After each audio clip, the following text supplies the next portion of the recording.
The Frogman Corps has participated in a number of international operations, including serving as part of the International Security Assistance Force in Afghanistan and contributing to anti-piracy efforts off the coast of Somalia. Can you imagine what awaits if these guys are outside the top 3?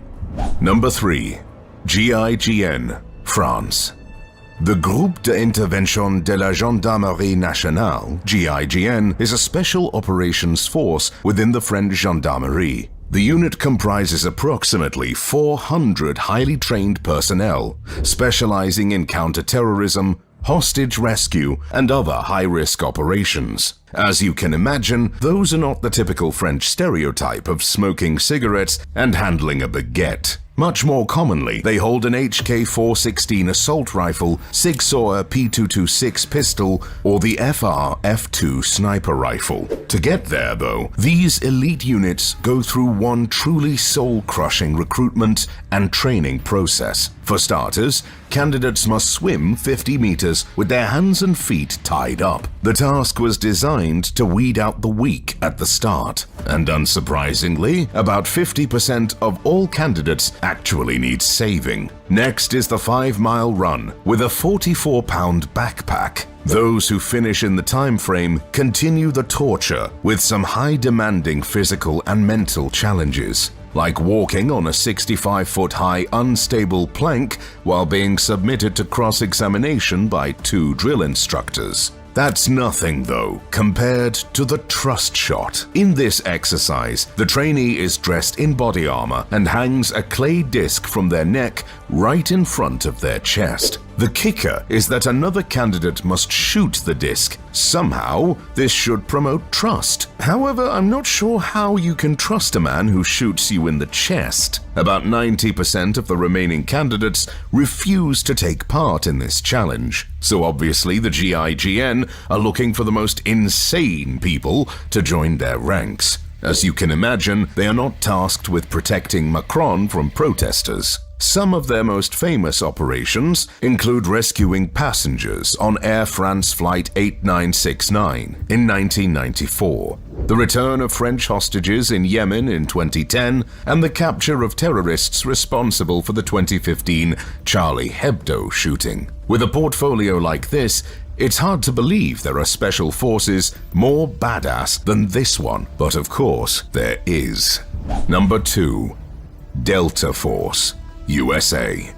If you played the video game with the same name, you might know something about this special military unit. Still, in real life, they are far better than you ever were. And you might even think that they're using some cheat codes. They're not. The Delta Force team is the most elite US special military unit, and as such, they are often tasked with the impossible. They operate in high secrecy, and little is known about their regiments and day-to-day training. Still, the unit comprises roughly 1,000 personnel and goes through one of the most challenging selections you can imagine. First and foremost, to qualify as a candidate, you must have been in an active war and participated in a battle. Fortunately for most US soldiers, America wasn't the most peaceful country in the past 2 decades.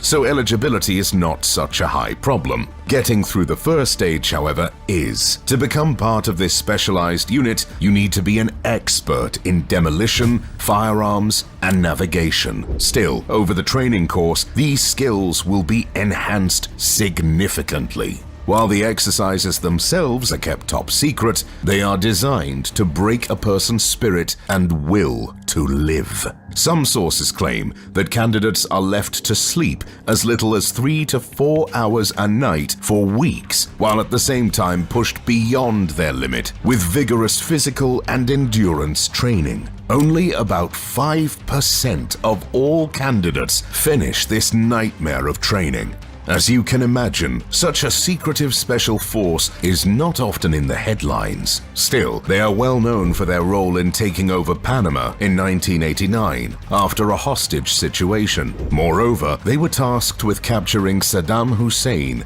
in 2003 and were involved in the raid on Osama bin Laden's compound in Pakistan, though the final shot was not theirs. SEAL Team 6 stole the thunder. There are many mysteries about Delta Force, but the only one I can think of right now is who can be better than these guys. Number 1. SAS, UK. When discussing badass British operatives, James Bond without a doubt comes to mind. However, this fictional character is related to their secret agency MI6, and compared to the SAS, those guys are merely newbies. When it comes to brute force, the British rely on their Special Air Service, better known as the SAS unit. This is the British Special Forces responsible for conducting various operations, including counter-terrorism, direct action, reconnaissance, and hostage rescue. The SAS is comprised of 4 regiments, each with a number of operational squadrons. The exact number of personnel within the SAS is classified, but it's estimated to be around 400 to 500 personnel. Naturally, to be part of the best military unit on the planet, you must be more than a mere human. Actually, I'm not sure that even demigods are allowed. Those that can finish the SAS training course must be nothing less than gods. After all, their main battlefield task is to inflict as much damage as possible within the shortest time behind enemy lines without any losses. This ambitious goal forces trainees to go through excruciating physical and mental training. While most elite squads have a hell week to weed out the unfit candidates, the SAS has a 5-month-long hell training. It includes 6 marathons in just 5 days. And since that's obviously not hard enough, candidates must wear 55 pounds of bricks in their backpacks throughout all marathons. Naturally, these marathons are not on the streets and countryside, but in the mountains of the West and North. This selection is so demanding that there have been cases of candidates dying from exhaustion. Others have been documented breaking mentally and being admitted to mental institutions, while others started hallucinating from exhaustion and heat. If they get through this insane first step, the next part takes place in the Indian jungles, where they are left alone to survive several days. Naturally, about 95% of the candidates are gone before the actual training starts. The training itself is pretty standard: sleep deprivation and hypothermia resistance, accompanied by tactics, weapon training, and of course, hand-to-hand combat. To graduate from this nightmarish hell, you must pass one final test: a manhunt. Trainees are given just a compass, a roughly sketched map, and their clothes, and dropped somewhere in the wild. They have to get to a predetermined exact point within a time frame. And since that's child's play, the full SAS force will be hunting them down. Naturally, no one has ever managed to finish this task, and trainees always end up captured. That's part of the training, as they are put through the most demanding of all tests: interrogation resistance. Recruits are put through all sorts of human rights violations, like waterboarding, electric shock torture, white noise torture, and others.